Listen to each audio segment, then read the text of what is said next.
Mr. Watson here, and in this video we're going to look at the group dynamics of sport performance. And we're just going to start quite simply with what a group and a team is and how they develop and what we can do to try and get them to stick together, to be cohesive.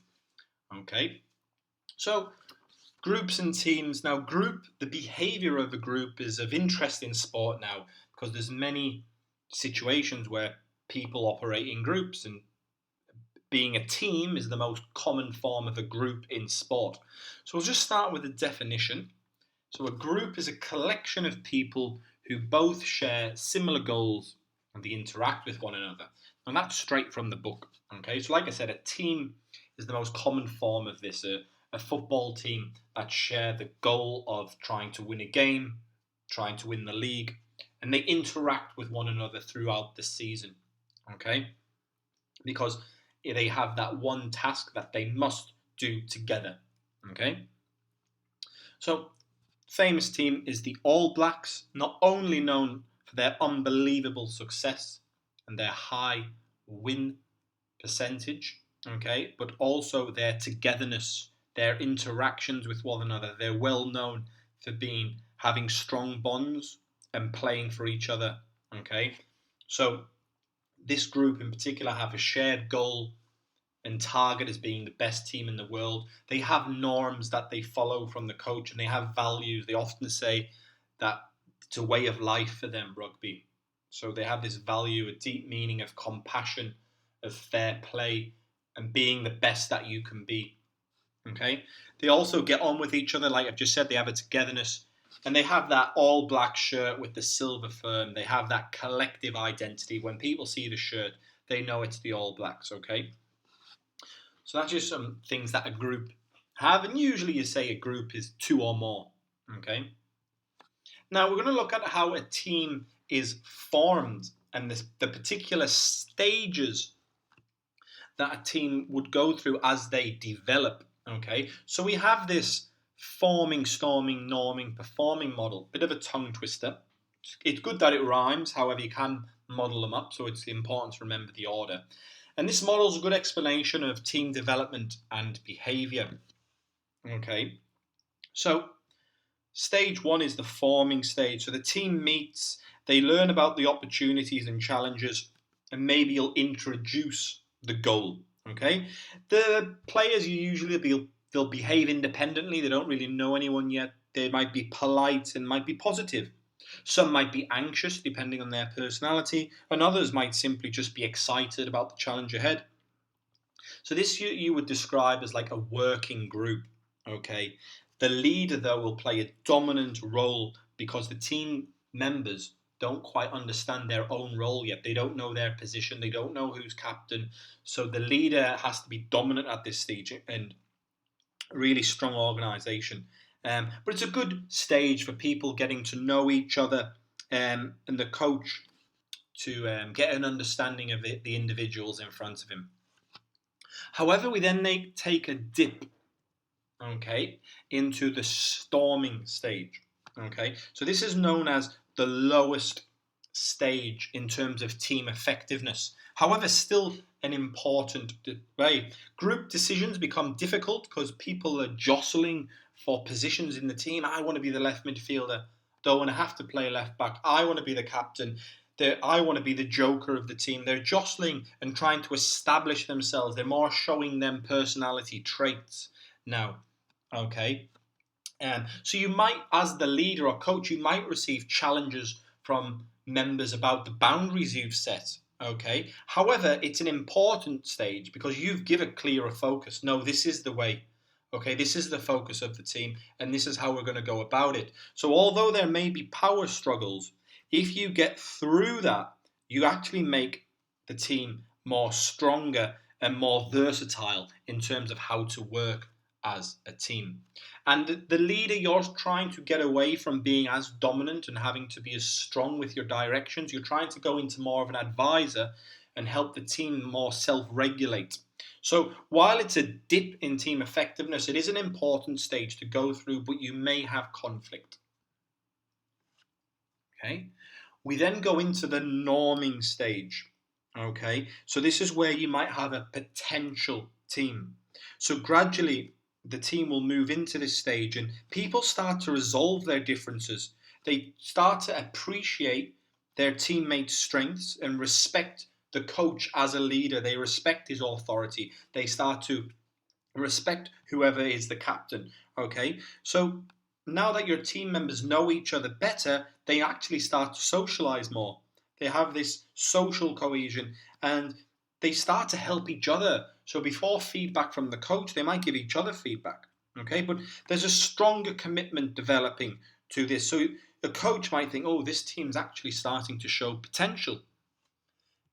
Okay, and then naturally you go into this performing stage. Okay, and in this performing stage, you're like a real team. You're starting to high performance. Okay, so the leader can start to share this responsibility and delegate some tasks to his captain and other members, and you can concentrate on developing the personal and interpersonal issues your athletes or your team members might be having, so you can focus on them individual chats. Okay, but basically, you start working together as a team, trying to achieve that one goal or goals that the team have to work together to achieve. So these are the four stages a team will go through in development. Now, your team's developed, okay, you're at the perform stage, and now you're looking for team cohesion. Okay, so team cohesion. Um, it's often split into two types of cohesion: task cohesion and social cohesion, and both are important, but some are more important depending on the situation. So we can actually split a team further. We've got interactive teams. Use the All Blacks again. This requires members to work together directly to achieve success. So them team members, them 15 starting players, need to work together to win the game, to achieve success. Okay, they have to work together. Okay, so task cohesion, this is where the primary goal is team success, and you put together this collective energy. This tends to be more important in interactive teams.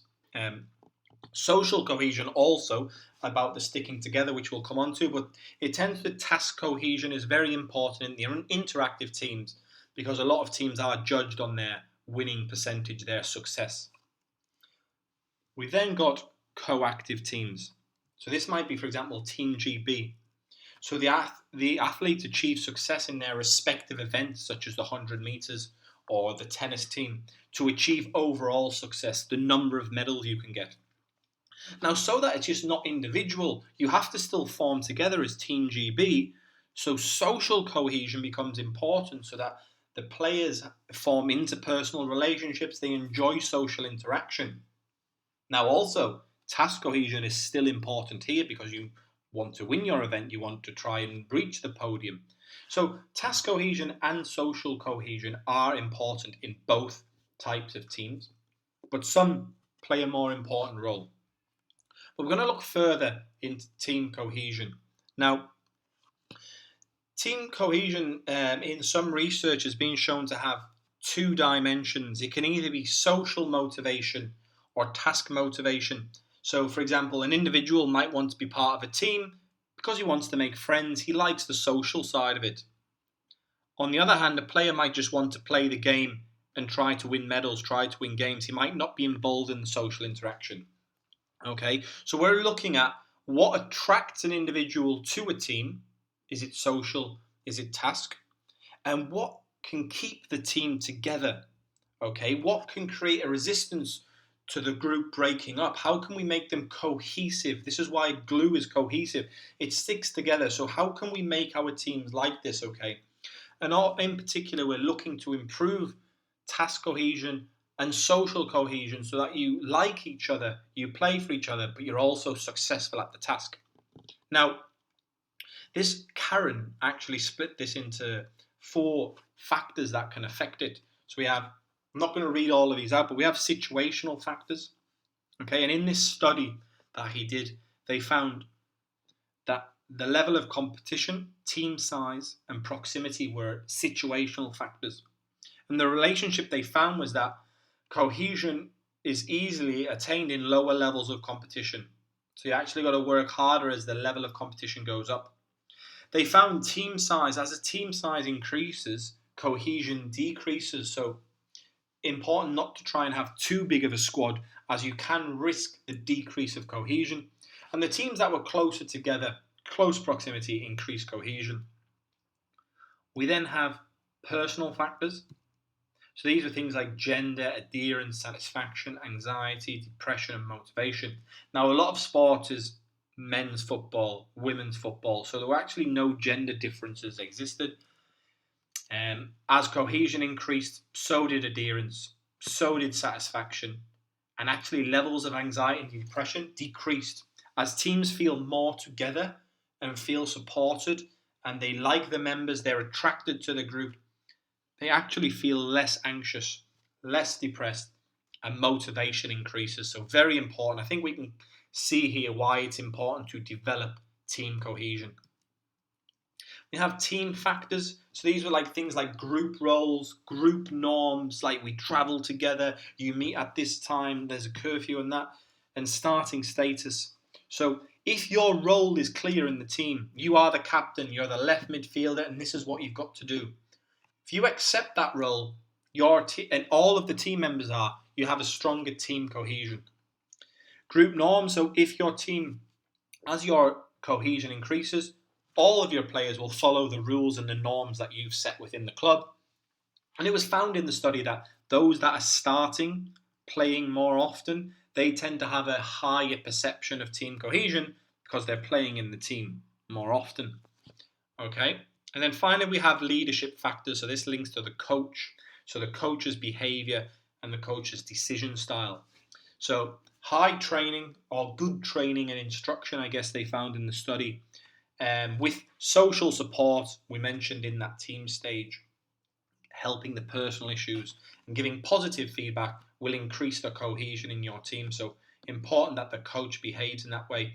And if he has more of a democratic style, this will also lead to cohesion. Now, I won't go too much into that because we will move on to leadership after this.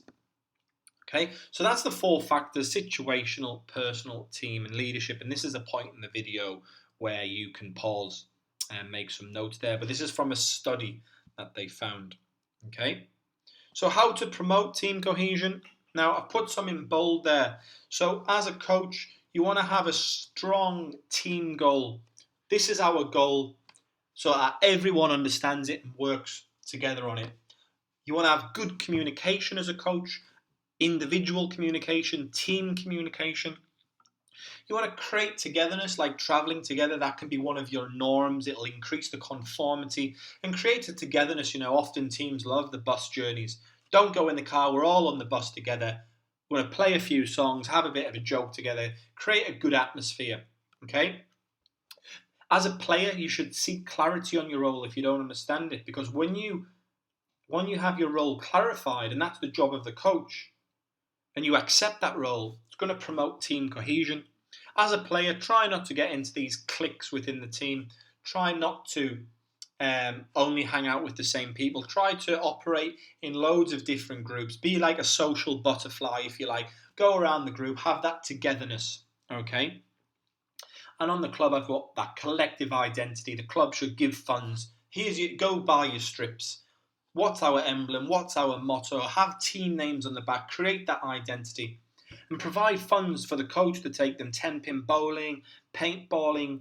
Create that team building. If you're a football team, there's nothing better than going for maybe 10-pin bowling, paintballing, having a laugh with your teammates. You're still working together as a team, but you're having in a much more environment and actually build that strength going forward. Again, this is somewhere you can pause the video and make notes of the other ones. But this is how we want to promote team cohesion, because we've just seen from the study on the last slide that team cohesion is essential, actually, in getting your team to stick together, getting a resistance to not break up, okay? Create that togetherness. So what we're going to do now to finish, I'm going to give you an example of the All Blacks, a top team, okay? So while you watch this video, just see what you can notice and what they say, okay?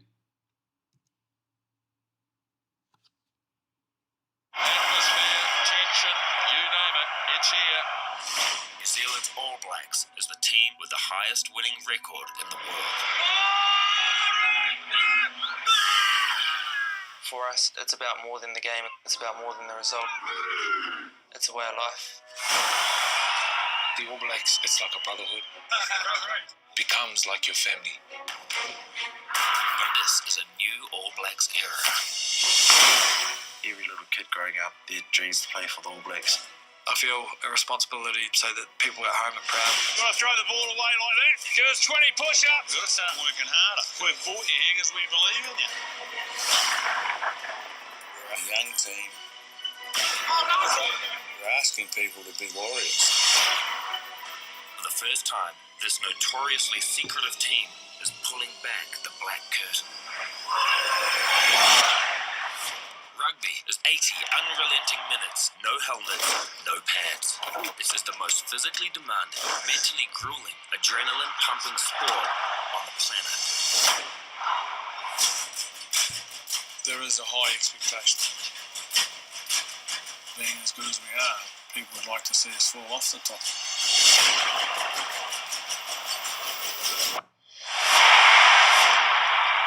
It's a pretty rough game. Most important job is being a dad and a husband. The scariest thing is if I wasn't able to do that. High pressure, massive consequences. Let's get it on. A red card for Sonny Bill Williams. It's something that I'll have to live with for the rest of my life. You said I made it there. I'm starting. It's a dream come true. Oh, this kid is something special. This is a team of people who are just ordinary blokes trying to do something extraordinary.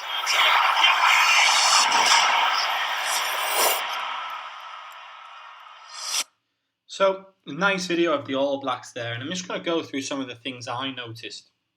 So, a way of life, it's that values in their team. They've established values, a way of life. It's not, yes, they want to win the task in hand, but this is the way of life. They have passion for what they do. They want to be role models for others in New Zealand, which they all are.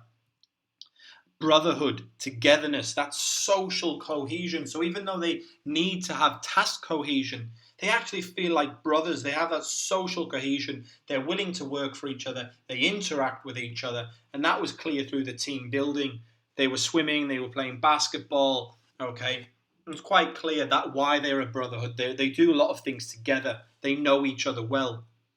And they had that conformity. It was a rule that they travel together on that bus to keep that togetherness. So the coach doesn't let them drive in the cars. They're on the coach.